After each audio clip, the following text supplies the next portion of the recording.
अब देखो, आप लोग जो झूठ बोलते हैं उससे बड़ा कोई पाप नहीं है, लेकिन आप लोग धड़ल्ले से बोल रहे हैं। आपको किसी का डर ही नहीं है। आप कहते हैं हम तो ब्रह्मा से नहीं डरते।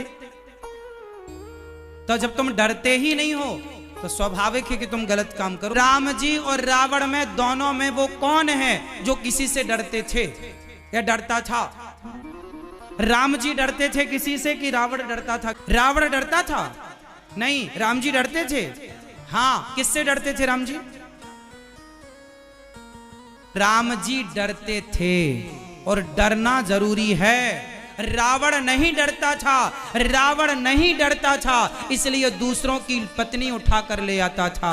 राम जी डरते थे, इसलिए सूर्पनखा आई तो देखा तक नहीं उसकी तरफ। राम जी डरते हैं धर्म से कि हमसे धर्म की हानि ना हो जाए। राम जी डरते हैं कि हमसे, हमारी वाणी से, हमारे कर्मों से, हमारी आंखों से कोई अपराध ना हो जाए। बताओ, पराई स्त्री को उठा लेना यह सही है कि गलत है? गलत। तो रावण निडर था, डरता नहीं था, वो किसी की भी लुगाई उठा लेता था। रावण ने माता सीता का ही नहीं, सीता मां के पहले कई स्त्रियों का हरण कर चुका है रावण। कई स्त्रियों का, कई क्या गिनाए हम आपको, कई स्त्रियों का हरण कर चुका है वो तो फाइनली आखिरी माता सीता का हरण किया तो सर्वनाश हो गया। गलत से पंगा ले लिया ना इस बार। राम जी डरते थे, किससे डरते थे? धर्म से। भैया मेरे से अधर्म ना हो जाए। पराई नारी को देखना अधर्म है, डरो। पराई नारी से डरो, पराये पुरुष से डरो, झूठ बोलने से डरो। रावण नहीं डरता था, झूठ बोल देता था। राम जी डरते थे, नहीं जी मैं झूठ नहीं बोलूंगा। आप लोग डरते हो या नहीं डरते?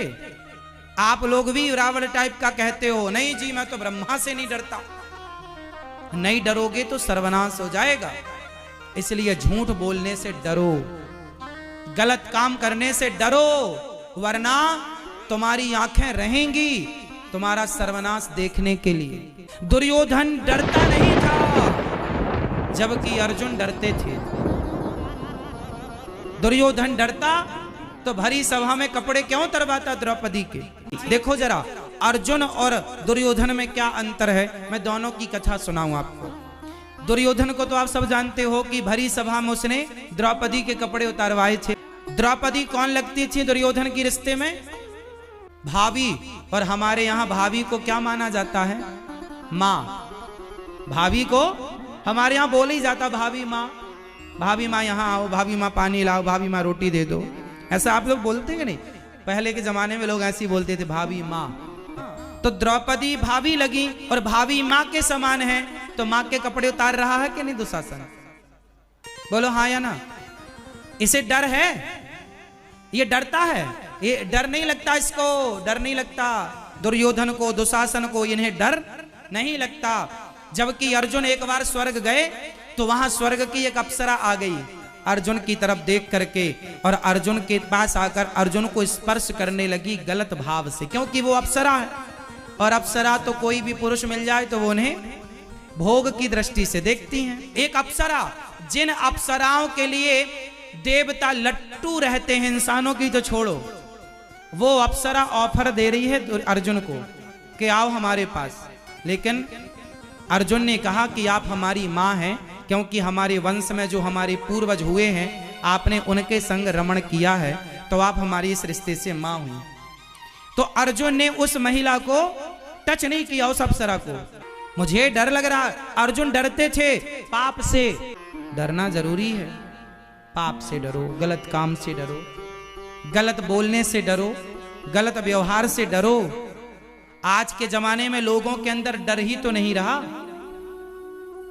उन्हें ये डर नहीं है कि हम, आजकल तो खुलेआम व्यक्ति मर्डर कर रहा है, मर्डर मार डालता है सुपारी लेकर। उसे डर ही तो नहीं है कि हम पाप के भागीदार बन जाएंगे।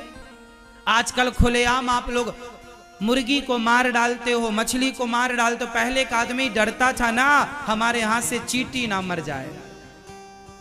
पहले का आदमी यदि धोखे से गौ हत्या हो गई तो आदमी सारे तीर्थों में स्नान करता था कि भैया हमसे गौ हत्या हो गई है। और आजकल तो लोग गैया मार के खा जाते हैं। आजकल तो लोग गैया मार के खा जाते हैं। पहले के लोग डरते थे साहब। पहले के लोग अपने पिता से जवान लड़ाने से डरते थे।